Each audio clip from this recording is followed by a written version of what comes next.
In this session, we are going to learn the Gauss law. The Gauss law states that the total electric flux psi through any closed surface is equal to the total charge enclosed by that surface. The psi is equal to Q enclosed. Psi equal to surface integral of d psi equal to d dot ds. Here d is the electric flux density, Q is the d dot ds equal to rho in the volume integral rho v into dv. Now by applying Divergence theorem to the middle term d dot ds in the above equation, d dot ds equal to del dot d into dv. Now we are comparing these two equations. We got rho v equal to del dot d. Now the applications of Gauss law. There are four applications. The first one is point charge. Suppose a point charge Q is located at the origin here. To determine the electric flux density D at that point P, choosing a spherical surface containing P will satisfy symmetry conditions. Due to the Gauss law, there is one condition is the surface must be satisfy the symmetry conditions. That only we use the Gauss law for determining the electric flux density or electric field intensity.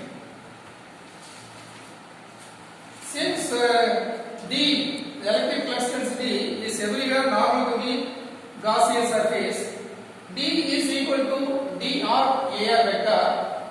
Now we have the charge formula d dot ds. Now D equal to dr into AR. So substitute D equal to dr into ds.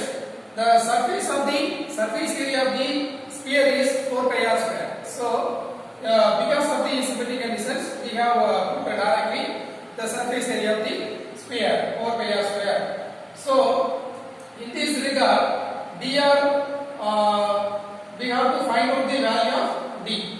So the d is equal to q divided by 4 pi r square into dr.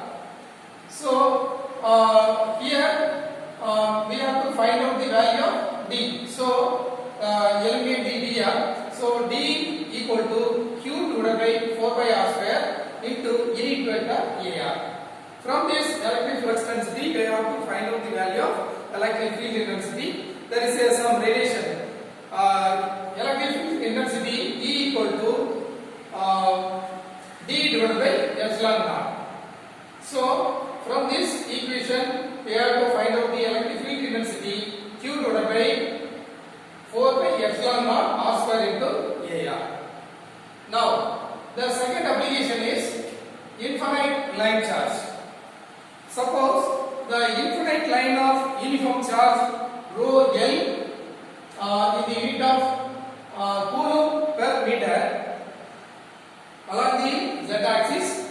To determine d electric flux density at a point P, here the point is P, we choose a cylindrical surface containing P to satisfy the symmetry conditions. The electric flux density D is constant and normal to the cylindrical Gaussian surface. D is being equal to d rho into A rho. So this is rho L into L equal to Q equal to d dot ds. Here d equal to d rho. So here the surface area of the cylinder is 2 by RL. Here the radius is rho. That's why 2 by rho L.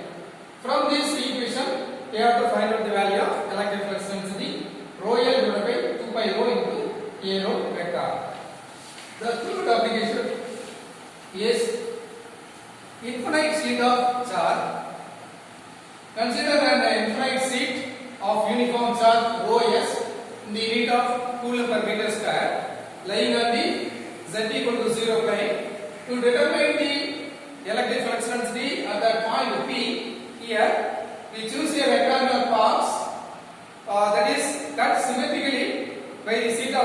has two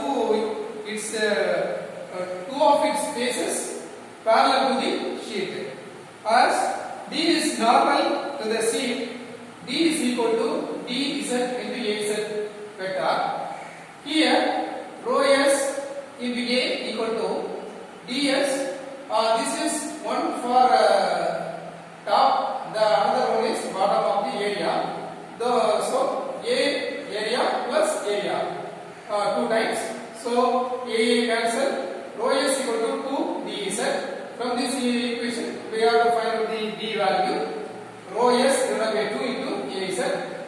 The electric field intensity rho s divided by 2 epsilon naught az vector. Now the fourth application is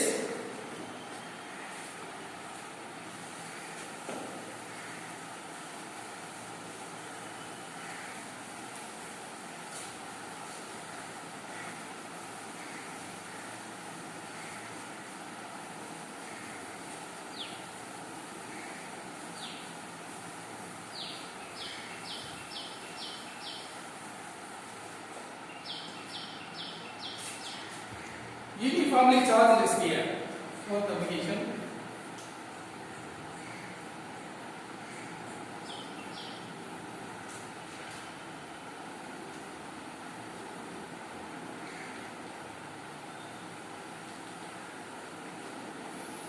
Uniformly charged sphere.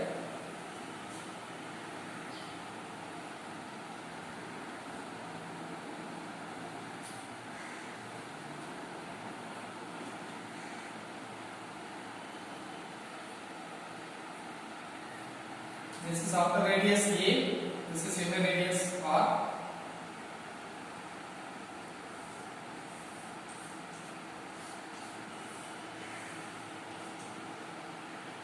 This is R less than A.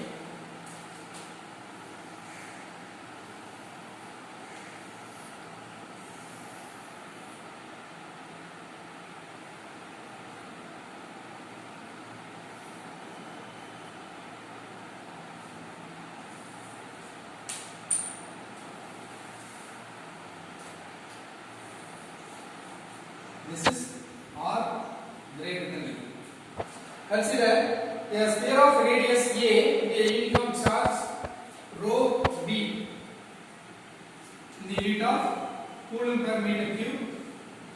To determine D everywhere, we construct the Gaussian surface for cases R less than or equal to A, or greater than or equal to A. These are the two Gaussian surfaces.